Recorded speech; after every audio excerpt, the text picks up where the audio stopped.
নমস্কার বন্ধুরা, ইন্দ্রাণীস কিচেনের আরও একটা নতুন ভিডিওতে সবাইকে স্বাগত জানাই। তো আজকে আমি গরম গরম ধোয়া ওঠা ভাতের প্রথম পাতে খাবার জন্য নিম বেগুন রেসিপি শেয়ার করছি। অনেকে অনেক রকমভাবেই আমরা নিম বেগুন বানিয়ে থাকি, তার মধ্যে আজকে আমি একটু ডিফারেন্ট ওয়েতে বা একটু ভিন্ন পদ্ধতিতে এই নিম বেগুন রেসিপিটা শেয়ার করছি। আশা করি সকলের খুব খুব ভালো লাগবে। তো রেসিপিটা কিভাবে বানাচ্ছি চলুন ঝটপট দেখে নেওয়া যাক। তো রেসিপিটা বানানোর জন্য আমি এখানে প্রয়োজন মতো নিম পাতা নিয়ে নিয়েছি। আর নিম পাতাগুলো একটু কচি দেখে নিতে হবে, এতে করে তেঁতোর পরিমাণটা একটু কম হবে। তো বন্ধুরা, ডাল থেকে পাতাগুলোকে প্রথমে ছাড়িয়ে নেব এবং তারপরে একটা জল ভরা পাত্রের মধ্যে এভাবে আমি সম্পূর্ণ পাতাগুলোকে সংগ্রহ করব। পাতাগুলোকে সম্পূর্ণরূপে ছাড়িয়ে নেওয়ার পরে খুব ভালোভাবে পাতাগুলোকে হাত দিয়ে কচলিয়ে ধুয়ে পরিষ্কার করে নেব।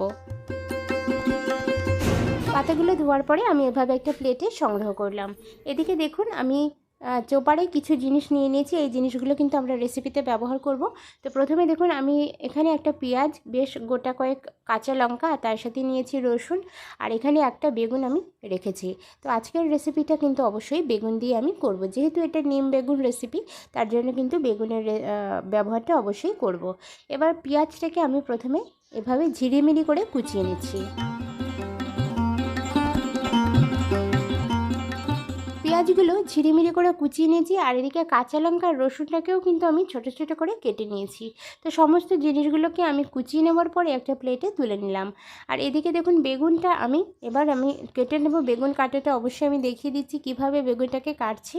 বেগুনটাকে আমি একটু ছোটো ছোটো করে এবং স্কোয়ার শেপ করে কেটে নিচ্ছি। খুব বেশি বড় সাইজ করে কিন্তু বেগুনটাকে কাটার কোনো প্রয়োজন নেই, তাতে করে রেসিপিটা কিন্তু ভালো হবে না। অবশ্যই কিন্তু ঠিক এরকম ছোটো ছোটো করে বেগুনটাকে কাটতে হবে। সম্পূর্ণ বেগুনগুলো কাটা হয়ে গিয়েছে বন্ধুরা। এবার দেখুন, খুব ভালোভাবে পরিষ্কার জল দিয়ে ধুয়ে নিয়ে ফিরে এলাম। বেগুনগুলোকে একটু ম্যারিনেট করে নেব, আর তার জন্য এর মধ্যে সামান্য পরিমাণ নুন আর হলুদের গুঁড়ো আমি অ্যাড করে দেব। নুন আর হলুদ দিয়ে প্রথমে বেগুনটাকে ম্যারিনেট করে মোটামুটি 10 মিনিটের জন্য রেখে দেব। বেগুনে নুন আর হলুদ মাখিয়ে এভাবে ম্যারিনেট করে রাখলে বেগুন ভাজার সময় তেল কিন্তু খুব বেশি পরিমাণে অ্যাবজর্ব হয় না, অল্প তেল টানে। নুন আর হলুদ মাখিয়ে আমি এভাবে একটু হালকা করে ঝাঁকুনি দিলাম, এতে করে কিন্তু সম্পূর্ণ বেগুনগুলোতে নুন আর হলুদ মাখানো হয়ে গেল। ওভেনে আমি একটা কড়াই বসিয়ে দিয়েছি, আর কড়াইতে সরাসরি আমি এখানে নিম পাতাগুলোকে অ্যাড করে দিচ্ছি। ওভেনে কোনো রকম তেল কিন্তু অ্যাড করিনি, শুধুমাত্র সরাসরি নিম পাতাগুলোকে দিয়ে দিলাম। এবার নিম পাতাগুলোকে আমি একটুখানি ঝুরঝুরে করে ভেজে নেব। সম্পূর্ণ নিম পাতাটি দিয়ে দিতে হবে, আর গ্যাসের ফ্লেমটাকে অন করে মোটামুটি 2-3 মিনিট নাড়াচাড়া করলে নিম পাতাগুলো কিন্তু সম্পূর্ণরূপে ঝুরঝুরে হয়ে যাবে। নিম পাতাগুলোকে একদম মুচমুচে করে ভেজে নিয়েছি, সবুজ ভাব রয়েছে, এখানে কিন্তু কোনো রকম কালার পরিবর্তন হয়নি। এবার দেখুন, হাত দিয়ে ভেঙে দেখাচ্ছি কত সুন্দর মুচমুচে হয়েছে। আমরা অনেকে নিম বেগুন বানানোর সময় সরাসরি কাঁচা নিম পাতা কিন্তু বেগুনের মধ্যে বা ভাজার মধ্যে দিয়ে দিই, এতে করে নিম পাতাগুলোর যে রস বা যে তেতো ভাবটা, সেটা কিন্তু অতিরিক্ত মাত্রায় থেকে যায় পাতার মধ্যে, আর সেটা খেতে কিন্তু অনেকের অসুবিধা হয়। তো এইভাবে একটু আলাদা করে যদি নিম পাতাগুলোকে একটু ভেজে নেওয়া হয়, সেক্ষেত্রে কিন্তু তেতোর পরিমাণটা অনেকটাই কমে যায় এবং খেতে কিন্তু কারোরই অসুবিধা হয় না। পাতাগুলোকে আমি একটা প্লেটে নামিয়ে নিয়েছি, আর হালকা একটু ঠান্ডা করে নিয়ে হাত দিয়ে ভেঙে একদম গুঁড়োর আকার দেব। হাত দিয়ে চাপ দিলে কিন্তু ভেঙে যাবে এবং গুঁড়োই পরিণত হবে। তো ঠিক এরকম একটা গুঁড়ো বানিয়ে নিতে হবে।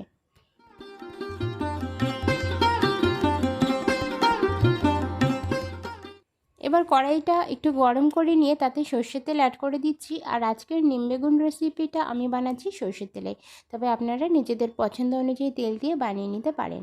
সর্ষের তেলটা একটু হালকা করে গরম করে নিয়ে তাতে আমি অ্যাড করে দিচ্ছি সামান্য পরিমাণ কালো জিরে ফোড়ন।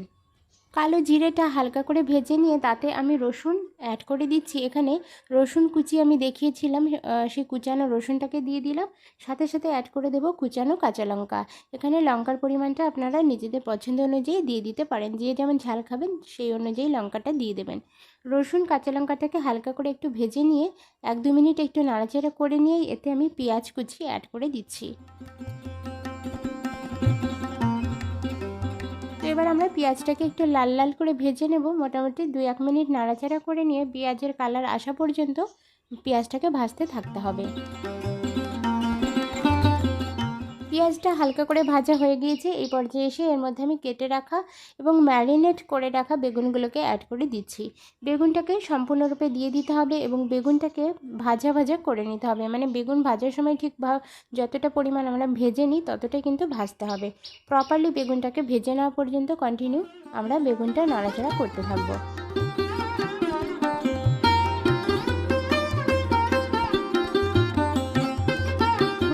সম্পূর্ণরূপে ভাজা হয়ে গিয়েছে। এই পর্যায়ে এসে নিম পাতার গুঁড়োগুলোকে অ্যাড করে দিতে হবে। নিম পাতার গুঁড়ো করা রয়েছে, সেই গুঁড়ো করা নিম পাতাটাকে দিয়ে আমি কন্টিনিউ আরও 2-1 মিনিট একটু নাড়াচাড়া করব।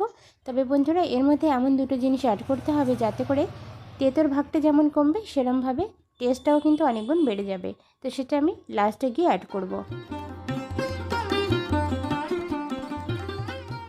বেগুনটা যাতে প্রপারভাবে সেদ্ধ হয় তার জন্য কিন্তু একটু ঢাকনা চাপা দিয়ে দিয়েছিলাম। মোটামুটি 2 থেকে 3 মিনিট একটু ঢাকনা চাপা দিয়ে কুক করে নেওয়ার পরে ঢাকনা খুলে দেখাচ্ছি, দেখুন খুব সুন্দরভাবে বেগুনটা আর নিম পাতাটা কিন্তু মিশে গিয়েছে। আর দুটো জিনিসই কিন্তু প্রপারভাবে কুক করা হয়েছে। তো এই পর্যায়ে এসে এর মধ্যে সামান্য পরিমাণ নুন আমি অ্যাড করে দিচ্ছি। যেহেতু টেস্ট করে বা ছেঁকে দেখলাম যে নুনটা একটু কম আছে, নুনটা দেওয়ার পরে এর মধ্যে আমি দিয়ে দিচ্ছি সামান্য পরিমাণ চিনি। অনেকে কিন্তু নিম বেগুনের মধ্যে চিনির ব্যবহার করেন না, কিন্তু আজকে আমার মতো করে একবার হলেও চিনি সামান্য একটুখানি দিয়ে দেখবেন, প্রপারভাবে টেস্ট আসবে এবং টেস্টের অসাধারণভাবে ব্যালেন্স আসবে, খেতেও দুর্দান্ত লাগবে আর তেঁতোর ভাগ কিন্তু অনেক পরিমাণে কমে যাবে। তো বন্ধুরা সামান্য পরিমাণে একটু চিনি দিতে হবে, খুব বেশি চিনি নয়। এখানে মাত্র 1/4 টেবিল স্পুন পরিমাণ চিনি দিয়ে দিলাম আর খুব ভালোভাবে সমস্ত উপকরণগুলোকে মিশিয়ে নিলাম এবং গরম গরম ভাতের প্রথম পাতে আজকের এই রেসিপিটা পরিবেশন করেছিলাম। তো বন্ধুরা আজকের রেসিপিটা কেমন লাগলো কমেন্ট সেকশনে অবশ্যই জানিয়ে যাবেন আর ভালো লাগলে একটা লাইক করার অনুরোধ রইল। দেখা হচ্ছে পরবর্তী ভিডিওর সাথে, ততক্ষণে যেন সকলে খুব ভালো থাকুন, সুস্থ থাকুন আর এরকমই নতুন নতুন ভিডিও দেখার জন্য আমার চ্যানেলটাকে সাবস্ক্রাইব করে বেল আইকন এবং নোটিফিকেশন অন করে রাখার অনুরোধ করছি। ধন্যবাদ বন্ধুরা, ভিডিওটা শেষ পর্যন্ত দেখা।